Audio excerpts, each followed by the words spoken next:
140 करोड़ देशवासियों का सामर्थ्य चुनौतियों से भी ज्यादा मजबूत है, बड़ा है और सामर्थ्य से भरा हुआ है। इतनी बड़ी भयंकर महामारी, बटा हुआ विश्व, युद्ध के कारण हो रहे विनाश, अनेकों देशों में अस्थिरता का माहौल है। कई देशों में भीषण महंगाई है, बेरोजगारी, खाने पीने का संकट, और हमारे अड़ोस पड़ोस में भी जिस प्रकार से हालत बने हुई है, ऐसी स्थिति में माननीय अध्यक्ष जी, कौन हिंदुस्तानी इस बात पे गर्व नहीं करेगा कि ऐसे समय में भी देश दुनिया की 5वीं बड़ी अर्थव्यवस्था बना है।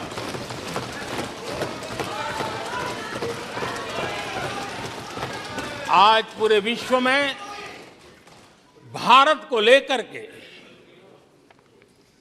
पॉजिटिविटी है, एक आशा है, भरोसा है। और माननीय अध्यक्ष जी, ये भी खुशी की बात है कि आज भारत को विश्व के समृद्ध देश ऐसे G20 समूह की अध्यक्षता का अवसर भी मिला। ये देश के लिए गर्व की बात है। ये देश के लिए गर्व की बात है। 140 करोड़ देशवासियों के लिए गौरव की बात है।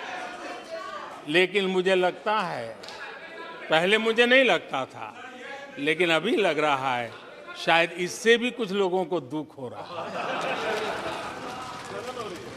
140 करोड़ देशवासियों में किसी को दुख नहीं हो सकता है।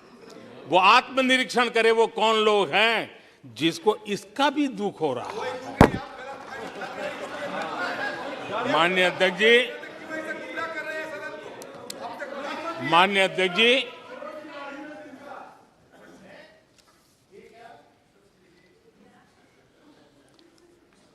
आज दुनिया की हर विश्वसनीय संस्था, सारे एक्सपर्ट्स जो वैश्विक प्रवाहों को बहुत गहराई से अध्ययन करते हैं,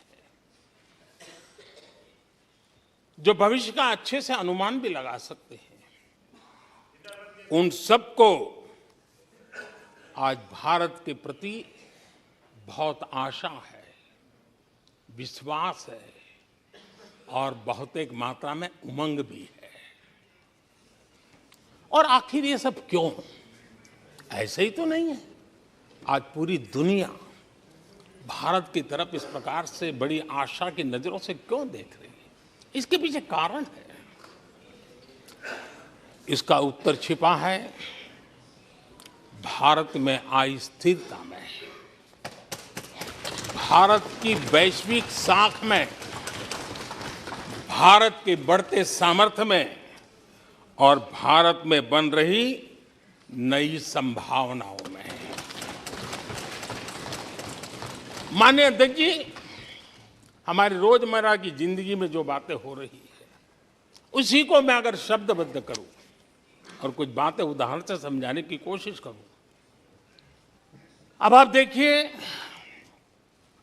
भारत में एक 2-3 दशक अस्थिरता के रहे, आज स्थिरता है, पॉलिटिकल स्टेबिलिटी है, स्टेबल गवर्नमेंट भी है और डिसिसिव गवर्नमेंट है।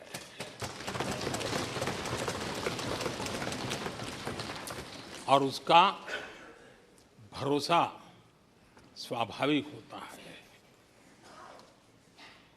एक निर्णायक सरकार, एक पूर्ण बहुमत से चलने वाली सरकार,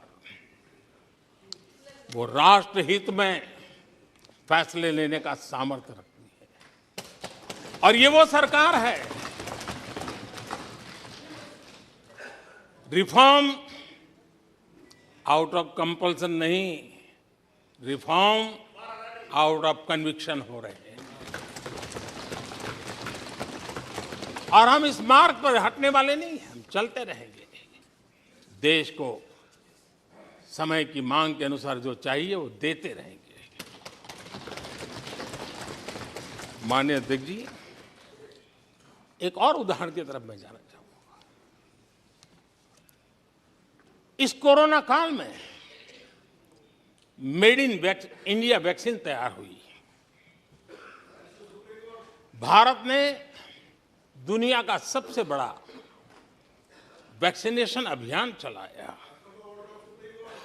और इतना ही नहीं, अपने करोड़ों नागरिकों को मुफ्त वैक्सीन के टीके लगाए। इतना ही नहीं,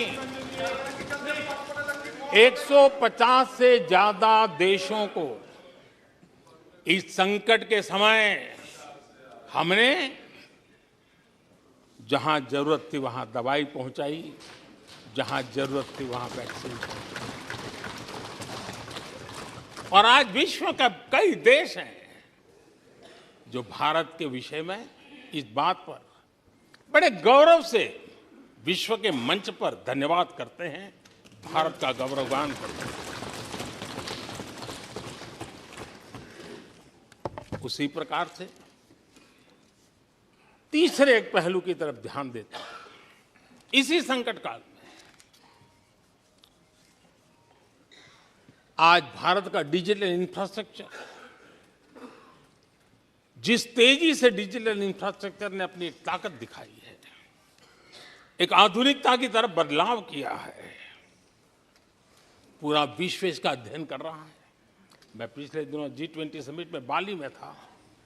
डिजिटल इंडिया की चारों तरफ वाहवाही हो रही थी और बहुत क्यूरियोसिटी थी कि देश कैसे कर रहा है। कोरोना काल में दुनिया के बड़े बड़े देश, समृद्ध देश अपने नागरिकों को आर्थिक मदद पहुंचाना चाहते थे, नोटें छापते थे, बांटते थे, लेकिन बांट नहीं पाते थे। ये देश हैं जो एक फ्रैक्शन ऑफ सेकंड में लाखों करोड़ों रुपए देशवासियों के खाते में जमा करवा देता है। हजारों करोड़ रुपए ट्रांसफर हो जाते हैं। एक समय था छोटी छोटी टेक्नोलॉजी के लिए देश तरसता था।